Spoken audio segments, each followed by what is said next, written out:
নমস্কার, আপনারা দেখছেন যুবশক্তি বাংলা। আমি ঐশী।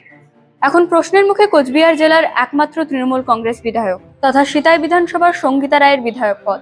সঙ্গীতা রায় জাতিগত শংসাপত্র নিয়ে অভিযোগ 2026-এর বিধানসভা নির্বাচনের শুরু থেকে। বিধানসভা ভোটের পরে সঙ্গীতার শংসাপত্র বাতিলের দাবিতে জোরালো সওয়াল করেন বিজেপি সমর্থক আশুতোষ বর্মা। দিনহাটা মহকুমা শাসকের দপ্তরে বিক্ষোভ দেখানোর পাশাপাশি জেলা শাসকের কাছেও লিখিত অভিযোগ জানানো হয়। এরই মাঝে সিতাইয়ের সঙ্গীতা রায়ের বাড়িতে ব্লক প্রশাসনের তরফে ঝুলিয়ে দেওয়া হয়েছে নোটিশ। আগামী 28 জুলাইয়ের মধ্যে সমস্ত নথিপত্র নিয়ে তাকে ব্লক প্রশাসনে হাজির হওয়ার নির্দেশ দেওয়া হয়েছে।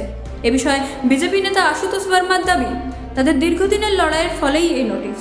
অন্যদিকে তৃণমূল সংসদ সদস্য জগদীশ চন্দ্র বসুনিয়া জানিয়েছেন, বিষয়টি হাইকোর্টের বিচারাধীন। তবে বিধানসভার অধিবেশন চলায় এদিন বিধায়কের পক্ষে হাজির হওয়া সম্ভব নয়।